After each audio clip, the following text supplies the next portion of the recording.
Hello Israel, it's me, Seven Heaven, coming to you again with another video. Okay, I want to say I have no rights to the video or music, strictly for educational purposes only. Let's get into the video, Israel.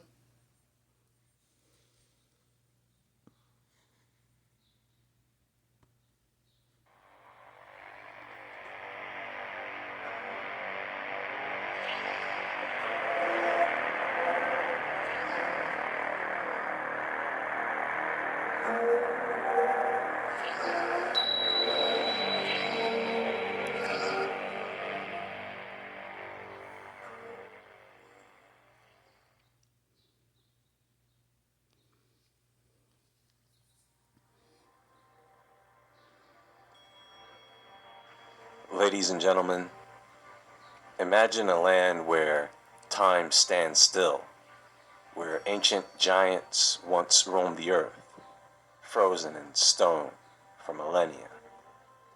It is a realm where the impossible becomes reality.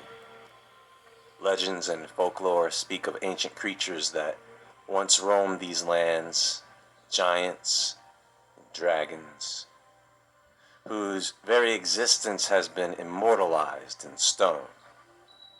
Could it be that within these petrified forms lies the truth behind these tales? Are we gazing upon the remnants of beings long lost to time, their stories whispered in the wind? As we dive deeper into the realm of myth and imagination, we'll explore if these petrified titans are merely geological wonders, or are they something more, silent witnesses to a forgotten era, waiting to reveal their secrets?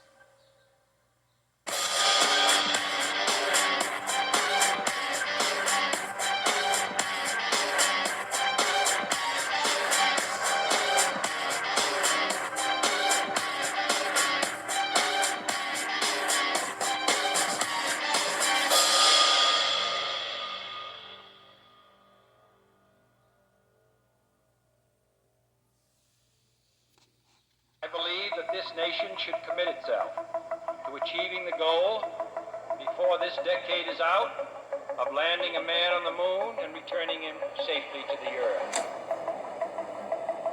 All that we have accomplished in space, all that we may accomplish in days and years to come, we stand ready to share for the benefit of all mankind.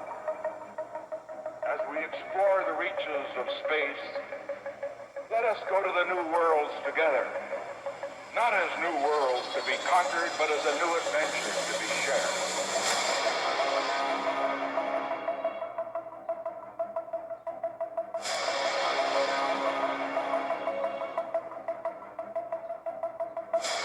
We uncover truths that others would rather keep hidden. And there are always secrets that await those who dare to uncover them.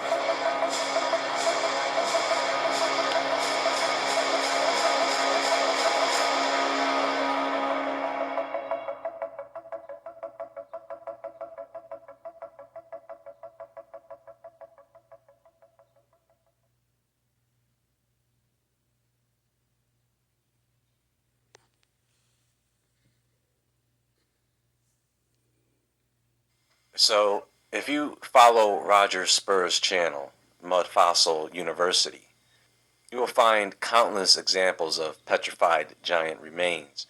I'll let you use your own discernment to determine if they are real or not. So let's go through this. The process of petrification involves the transformation of a living organism, typically plant material, of course it can be an animal as well, into stone through a series of geological processes that occur over an extended period of time. The exact conditions may vary depending on the circumstances, but the general process involves a few steps. There's the burial, which is quick. When an organism dies, it needs to be quickly buried or submerged in an environment with minimal oxygen exposure. This prevents decay and decomposition by reducing the access of the decomposers, such as bacteria and fungi. So something has to be buried quickly from the moment of death, and deprived of oxygen exposure to slow down the decay process. Not only that, but you need pressure. We recently learned that a lot of water on top of something places a lot of pressure on whatever is underneath it. So you take a living organism, cover it with dirt or mud, then throw a couple of miles of water on top of it and you have a fossil. But of course that would link to the biblical flood narrative. And there are other stories of how several giants were turned into stone. For example, with a weapon like a Gorgon's head or a Medusa's head, or a similar weapon of that type. Now, over time, layers of sediment such as mud, sand, volcanic ash accumulate on top of the buried organism. As the layers of sediment build up, groundwater with minerals such as silica starts to permeate through the sediment layers. The minerals carried by the water seep into the organic material, infiltrating its cells and interstitial spaces. The minerals in the groundwater gradually replace the organic matter, cell by cell, in a process known as mineral replacement or pseudomorphosis.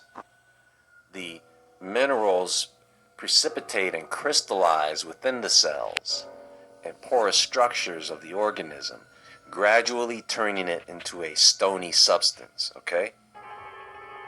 Finally, you have lithification, and over an extended period, the sediment layers above the buried organism undergo compaction and become lithified, transforming into solid rock due to the pressure exerted by the overlying sediments. This further aids in the preservation of the petrified organism. Over many years, uplift, erosion, and weathering expose the petrified remains at the surface. These forces remove the layers of sediment, gradually revealing the once living organism, now fossilized and transformed into stone. Understand that petrification is a rare occurrence. It requires specific conditions, which is why petrified remains are relatively scarce compared to other forms of fossilization. Solinus was a Roman geographer and compiler who lived around 200 AD. He is best known for his work titled The Collection of Memorable Things, Polyhistor. Geographical and historical information about various regions of the world, including Greece, Asia, Africa, and Europe. It's a compilation of diverse topics ranging from natural phenomena and remarkable events to descriptions of mythical creatures and extraordinary customs. Solinus drew on earlier sources, including the works of Pliny the Elder, to gather and present his work. He writes, "Before there were any humans on Pauline, the story goes that a battle was fought between the gods and the giants. Traces of the giants' demise continue to be seen to this day. Whenever torrents swell with rain and excessive water breaks their banks and floods the fields. They say that even now in gullies and ravines the people discover bones of immeasurable enormity, like men's carcasses but far bigger. According to Greek mythology, the giants were born from the blood of the primordial goddess Gaia, when it mixed with the blood of Uranus." Stop. So, first we have sky beings mixing with earth beings. Same story in the Bible in Book of Enoch. You have the castration of Uranus by his son Kronos, and his junk was thrown into the sea. Notice the reference of Mother Earth as female and the sky deity Uranus as male. Okay? And this is like the casting out of Uranus' seed. We're talking about 12 or 13 children, hybrids that spawned an entire race of monsters. The giants were portrayed as enormous and monstrous beings, often depicted with serpent-like lower bodies and multiple heads. These giants were seen as a threat to the newly established order of the Olympian gods, who ruled from Mount Olympus, which is very similar to the story of the archangels looking down at the chaos that erupted on the earth. In their rebellion against the gods, the giants sought to overthrow the Olympians and reclaim dominance over the cosmos. In response, the Olympian gods, led by Zeus, assembled an army to confront the giants. The gods fought alongside notable figures such as Hercules, Athena, Apollo, and Hermes. Each god brought their unique powers and weapons to the battlefield, clashing against the formidable giants. If you're tired of spending a ton on all your streaming services, then welcome to Philo. Say goodbye to cable boxes. According to the Book of Giants, the war described spans a period of 300 years and involves the giants, also known as the Nephilim, engaging in battle against each other and against heavenly forces. These giants are portrayed as offspring of the fallen angels, known as the Watchers, who descend to earth and mated with human women, as mentioned in the Book of Genesis. The war culminated in the defeat of the giants and their subsequent banishment to Tartarus, the deepest and darkest realm of the underworld, which is similar to the story of the Watchers being bound to the hills of the earth as punishment until the day of judgment. It serves as a testament to the enduring appeal and influence of Greek mythology and its depiction of epic battles between gods and monsters. There is one giant in particular that I want to talk about, which has several names. Typhon, which is a monstrous figure in Greek mythology, often described as one of the most fearsome and powerful creatures ever encountered by the gods. Typhon was said to be the offspring of Gaia and Tartarus. He was depicted as a massive and grotesque creature with multiple heads, sometimes described as having 100 fire-breathing dragon heads. His body was covered in serpents, and his lower half was composed of coiling vipers. Typhon possessed immense strength and was associated with natural disasters and cataclysmic forces. He was believed to cause violent storms, volcanic eruptions, and earthquakes, unleashing his wrath upon the world. Then there is Tiamat from Mesopotamian mythology, which was a primordial goddess of chaos and the personification of the salty sea waters, a massive dragon-like creature with multiple heads. Tiamat also waged war against the gods, but was ultimately defeated by the hero Marduk. Then you have the Jormungandr from Norse mythology, which is a Midgard serpent. Leviathan from Jewish, Christian, and Islamic traditions as a sea monster or dragon-like creature of immense size and power. You have Apep, or also known as Apophis, is a giant serpent from Egyptian mythology. You have the Naga from the Buddhist and Hindu mythologies. You have the Hittite mythology serpent, the Illuyanka. You have the Bacanawa from Philippine mythology, a giant sea serpent believed to be responsible for eclipses, and legends describe it as a monstrous creature with a serpent body and a large mouth. And of course, who could forget about the Hydra from Greek mythology, the multi-headed serpent-like creature that regrows 2 heads for each one that it loses, making it a formidable and enduring opponent for another hero, of course. And there is that theme again, where we have a hero fighting against the gigantic serpent creature. These serpent-like giant creatures from various mythologies showcase the universal fascination with the mysterious and powerful nature of serpents, dragons, and sea monsters in cultures around the world. So, now how many of you have heard of White Crystal Mountain in Egypt?